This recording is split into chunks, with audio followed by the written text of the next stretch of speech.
High hello welcome back to my channel. तर आज टिफिनसाठी मी बनवते खव्याच्या पोळ्या. आता खव्याच्या पोळ्या कशा बनवायचा याचा एक शॉर्ट व्हिडिओ मी ऑलरेडी अपलोड केलेला आहे. जर तुम्ही कोणी तो शॉर्ट व्हिडिओ पाहिला नसेल तर तो डिस्क्रिप्शनमध्ये त्याची लिंक मी नक्कीच शेअर करेन. नक्कीच व्हिडिओ पहा. खव्याच्या पोळ्या खूप छान लागतात. आपल्या पुरणपोळीपेक्षा पण खूप सुंदर लागतात खव्याच्या पोळ्या. खूप सॉफ्ट होतात. करायला पण एकदम सोप्या आहेत. आमच्या सोलापुरात खूप खव्याच्या पोळ्या प्रसिद्ध आहेत आणि आम्ही पण इथे पुण्यामध्ये महिन्यातून 2-3 वेळा तरी खव्याच्या पोळ्या नक्कीच आवर्जून खातो. पण सोलापूरच्या खव्याला जशी टेस्ट आहे ना तशी पुण्याच्या खव्याला नाही भेटत. असो तर मला आज खूप कामे होती. घरं स्वच्छ करून घ्यायचं होतं. जाळ्या वगैरे झटकायच्या होत्या, काढायच्या होत्या, पडदे वगैरे बदलायचे होते, बेडशीट्स बदलायच्या होत्या. तर हा आमचा सोफा कम बेड आहे. तर याच्यावरची ना मी 2 ते 3 दिवसातून बेडशीट नेहमी चेंज करते आणि हॉलचे पडदे पण चेंज करते. हा सोफा कम बेड आम्ही हॉलमध्येच ठेवलेला आहे. का तर टी व्ही बघत बघत आम्ही इथेच बसलेलो असतो दोघं पण. त्याच्यामुळे ह्याची बेडशीट मी 2 ते 3 दिवसातून चेंज करतेच नेहमी. आणि नेहमीच जर आपल्याला फ्रेश वातावरण वगैरे पाहिजे असेल तर असे पडदे, आपल्या पाय पुसण्या किंवा आपले असे बेडशीट्स, उशांचे कवर हे आपण 2 ते 3 दिवसातून चेंज केलेलंच बरं पडतं. का तर खूप छान वाटतं बघायला पण. आपली नजर सारखी सारखी अशी जुन्या गोष्टींवरती नाही पडत. काहीतरी नवीन घरात केलं का आपल्याला उत्साह एकदम नवीन असा येतो. काहीतरी करावं, नवीन काहीतरी करावं अशी उमेद चांगली निर्माण होते. त्याच्यामुळे बेडशीट, पडदे असे नेहमी चेंज करायचे. थोडंसं काहीतरी घरात नवीन चेंजेस केले ना तर खूप छान वाटतं. तर बघा मी इकडून एकीकडून सगळं स्वच्छ नीटनेटकं ठेवते तर दुसरीकडून आमचं बाळ राडा करतंयच. मल्हार नेहमी असा गोंधळ घालत असतो. त्याचं माझ्यावरती खूप बारीक लक्ष असतं. म्हणजे मी काय करते काय नाही हो तो बारीक नजर ठेवून बघतो आणि नंतर तेच करायला येतो. पण करायला त्याचं उलटं जातो. तो पण नीटनेटकंच ठेवायला येतो पण नेहमीच गोंधळ घालून बसतो. आता मी ते बेडशीट व्यवस्थित ठेवते तर त्याला पण बेडशीट आणि उशा ठेवायचे आहेत. बघा नवीन बेडशीट टाकली की लगेच त्याच्यावर लागलं लोळायला. तर त्याला झोपवलं आणि नंतर अशा फरशा पुसून घेतल्या. बाकीचे जाळे जळमट वगैरे पण सगळं काढून घेतलं. फरशा पुसणे तर माझ्या रोजच्या ॲक्टिव्हिटीमध्ये आहे. घरातल्या फरशा सगळ्या पांढऱ्या असल्यामुळे रोज फरशी पुसली तरच छान वाटतं. नाहीतर बाळामुळे वगैरे नाहीतर आपल्या ह्याच्या हातामुळे कशा ना कशाचे डाग पडलेलेच असतात. त्याच्यामुळे वावरताना वगैरे नको नको वाटतं. त्याच्यामुळे मी रोजच फरशी पुसून घेते. बाळ झोपल्यानंतर बहिणीला, आईला कॉल करण्याचा माझा हा पण टास्क असतो. त्यांनी झोपल्यानंतरच मला घरी फोन करायला भेटतं मम्मीला. तसा जर तो जागा असला तरी फोनवरती अजिबात बोलू देत नाही. माझ्याकडून फोन घेतो आणि स्वतःच गप्पा मारत बसतो. त्याच्यामुळे तो झोपल्यानंतरच मी सगळ्यांना गप्पा मारते. तर घरातले सगळे कामं करून झालेले आहे. स्वयंपाक झाला, टिफिन झालं, सगळं सगळं घर पुसणं वगैरे सगळं करून झालेलं आहे. तर आता म्हटलं स्वतःसाठी काहीतरी करणार आहे. तर तुम्ही व्हिडिओमध्ये बघत असाल की माझ्या इथे आणि इथे थोडंसं वांग आलेलं आहे. पूर्वी मला इथे पण वांग होता पण मी एक रेमेडी यूज करायचे ते मी. तर ती रेमेडी ना मी एका यूट्यूब चॅनलकडूनच बघितली होती.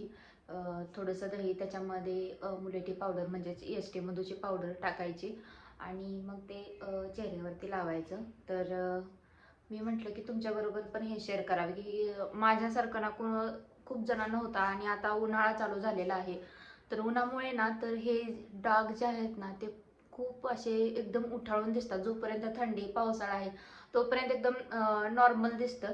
पण जसं ऊन जास्त पडेल ना तर तसं ना हे पूर्ण असं उठाळून येते, एकदम उमलून आल्यासारखं दिसतं आणि चेहरा एकदम खूप घाणेरडा दिसतो.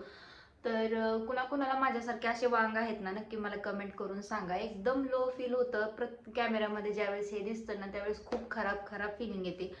तर ना तसं ट्राय करून ना तर नाकावरचं माझं गेलेलं आहे. पूर्वी मला नाक आणि हे गाल असं दोन्ही होतं. हे थोडंसं कमी झालं पण नाकावरचं पूर्णपणे गेलेलं आहे. आता चला तर मग तुम्हाला मी ती रेमेडी दाखवते. तर वाटीमध्ये चमचाभर दही घेतलेलं आहे मी.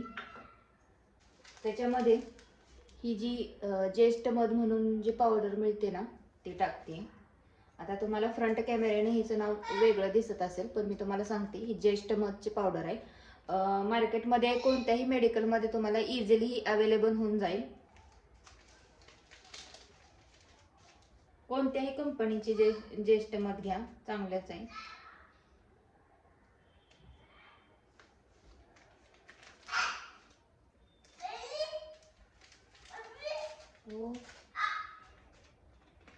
त्याच्यानंतर ना मी ह्याच्यामध्ये टाकते कस्तुरी हळद म्हणून पावडर आणली होती मी. ही पण मार्केटमध्ये इझिली अवेलेबल होऊन जाते. आणि ही हळद ना आपली जी किचनमध्ये आपण हळद यूज करतो ना त्याच्यापेक्षा थोडीशी वेगळी असते. आपली किचनमधली हळद आपल्या चेहऱ्यावरती ना तशीच लागून राहते. तसं या हळदीचा काही इश्यू नाहीये. ही हळद आपल्या चेहऱ्यावरती कायमस्वरूपी असे पिवळे डाग नाही दाखवत. त्याच्यानंतर मी ह्याच्यामध्ये टाकते थोडस मुलतानी माती.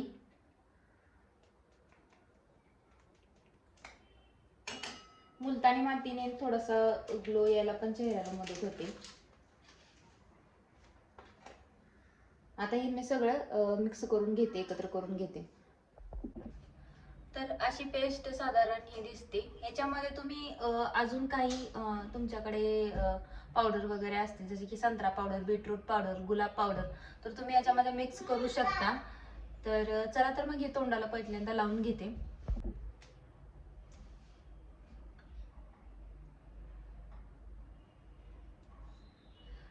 चेहरा पहिल्यांदा क्लीन करून घ्यायचा आणि मगच हे चेहऱ्यावरती लावायचं.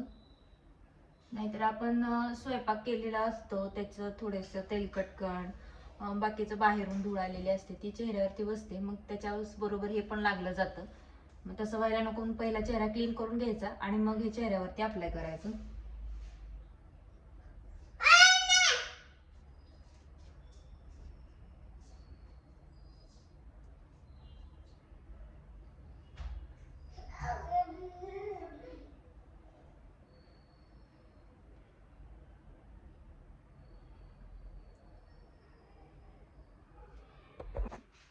तर अशा पद्धतीने मी लावून घेतली पावडर. हे जे केले तयार मी ती आता थोडंसं उरले ते हाताला पण लावून घेते. आता ह्याच्यामध्ये आपण जी एस टी मधूची पावडर जी टाकलेली आहे ना त्याच्याने आपल्या चेहऱ्यावरचा टॅन, आपल्या त्वचेवरचा टॅन निघून जातो. त्याच्यामुळे तुम्ही हाताला, मानेला कुठेही वापरलं तरी चालतं. आणि ही ज्येष्ठ मधची पावडर तुम्ही खोकल्यासाठी पण मधामध्ये मिक्स करून जर खाल्ली तरी खोकला, कफ वगैरे पूर्ण निघून जातो. तर ही बहुगुणी आहे, तर एकदा नक्कीच ट्राय करून बघा. आता मी ह्याला 15 मिनिटं वाळवते आणि मग धुवून क्लीन करून तुम्हाला माझा चेहरा दाखवते. तर 10-15 मिनिटांनी बघा मी चेहरा धुवून आलेली आहे स्वच्छ. तर थोडासा ग्लो तुम्हाला वाटत असेल चेहऱ्यावरती, पण हे डाग तर काय एवढ्या लवकर तर नाहीच जाणार. ह्याला जवळजवळ 2 आठवडे 3 आठवडे आपला हा मास्क अप्लाय करावाच लागेल, तर तेव्हा जाईल. आता नाकावरचा असाच गेला होता, पण हा गेला नाही.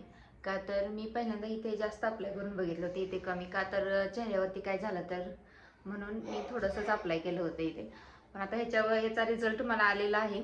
आता ह्याचा पण रिझल्ट नक्कीच येईल. तर म्हटलं तुमच्याबरोबर शेअर करावा. आता उन्हाळा येतोय आणि काही जणांना पिगमेंटेशनचा, हायपर पिगमेंटेशनचा खूप असा माझ्यासारखाच प्रॉब्लेम असतो, म्हणजेच वांग. तर बघूया ह्या रेमेडीने काय उपयोग, पूर्ण हे स्पॉट जो मेन आहे तो जातोय का ते बघूया. चला तर मग या व्हिडिओला इथेच एंड करते. व्हिडिओ आवडला असेल तर लाईक, शेअर आणि कमेंट नक्कीच करा आणि चॅनलला सबस्क्राईब करायला विसरू नका. भेटूया अशाच नवीन व्हिडिओमध्ये, तोपर्यंत बाय बाय.